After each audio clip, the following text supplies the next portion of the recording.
Hello friends, welcome to Karthi's kitchen. ఈ రోజు వీడియోలో వినాయక చవితి స్పెషల్గా పండుగ రోజున దేవునికి నైవేద్యంగా సింపుల్గా 10 నిమిషాల్లో చేసుకునే మోదక్ రెసిపీ చూపించబోతున్నాను. First time modak recipe try చేయాలనుకునేవారు ఎక్కువ హడావిడి లేకుండా చాలా తక్కువ టైంలో ప్రసాదం చేయాలన్నా ఇలా ఈ రవ్వ మోదక్ రెసిపీని ట్రై చేయండి. చాలా పర్ఫెక్ట్ గా చాలా టేస్టీగా వస్తుంది. వినాయక చవితికి ఎప్పుడు పెట్టే నైవేద్యాలతో పాటు ఈసారి ఈ రవ్వ మోదకులు కూడా తప్పకుండా ట్రై చేయండి. చాలా సింపుల్ గా కూడా అయిపోతుంది. సో ఇప్పుడు ఈ సింపుల్ అండ్ టేస్టీ మోదక్ ఎలా తయారు చేసుకోవాలో చూద్దాం. స్టవ్ ఆన్ చేసి కడాయిలో ఒక 4 టేబుల్ స్పూన్ వరకు ఘీ యాడ్ చేసుకోండి.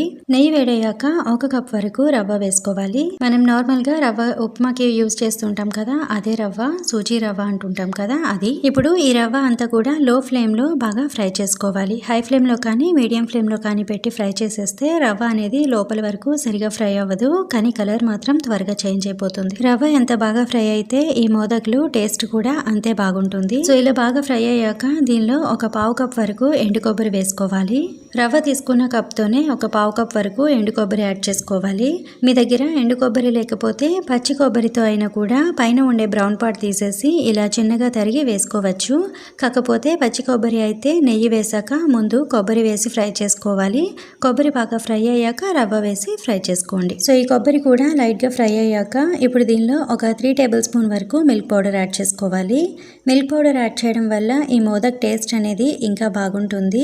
మీ దగ్గర మిల్క్ పౌడర్ లేకపోతే ఒక 3 to 4 టేబుల్ స్పూన్ వరకు పాల మీద ఉండే మీగడి ఉంటుంది కదా, దాని అన్నీ కూడా యాడ్ చేసుకోవచ్చు. చాలా క్రీమీగా టేస్టీగా ఉంటుంది. ఇలా అంతా బాగా మిక్స్ చేశాక ఇప్పుడు దీనిలో మనం ఏ కప్తో అయితే రవ్వ తీసుకున్నామో అదే కప్తో 3/4 కప్ వరకు పంచదార తీసుకోవాలి. తర్వాత ఫ్లేవర్ కోసం ఒక 7-8 ఇలైచీ కూడా వేసుకొని బాగా బ్లెండ్ చేసుకోవాలి. ఇలా బ్లెండ్ చేసి రవ్వలో యాడ్ చేసి మిక్స్ చేసుకోవాలి.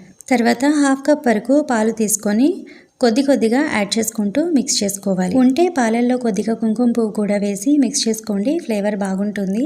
మీ దగ్గర లేకపోతే స్కిప్ చేసేయండి. ఇలా కొద్దిగా పాలను వేస్తూ మిక్స్ చేసుకుంటే రవ్వ కూడా కొంచెం సాఫ్ట్గా అవుతుంది.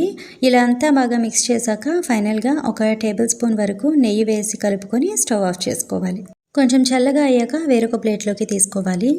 ఇప్పుడు దీని నుండి కొద్దిగా పక్కకు తీసుకొని స్టఫింగ్ కోసం దీనిలో కొన్ని డ్రై ఫ్రూట్స్ ఇలా బాగా చిన్నగా తరిగి వేసుకోండి. తర్వాత కొద్దిగా ఫుడ్ కలర్ కలిపిన పాలను కూడా యాడ్ చేసుకోండి. ఇప్పుడు ఇదంతా బాగా మిక్స్ చేసుకుంటే స్టఫింగ్ రెడీ అయిపోతుంది. ఇప్పుడు మోదక్ చేసే మౌల్డ్ ఉంటుంది కదా, ఇది మార్కెట్లో చాలా తక్కువ ప్రైస్లోనే ఈజీగానే దొరికిపోతుంది. ఈ మౌల్డ్ యూజ్ చేసి చేయడం వల్ల మోదక్ షేప్ కూడా చాలా నీట్గా వస్తుంది, చూడడానికి కూడా చాలా బాగుంటుంది. ఇప్పుడు ఈ మౌల్డ్కి కొద్దిగా నెయ్యి అప్లై చేసుకోవాలి.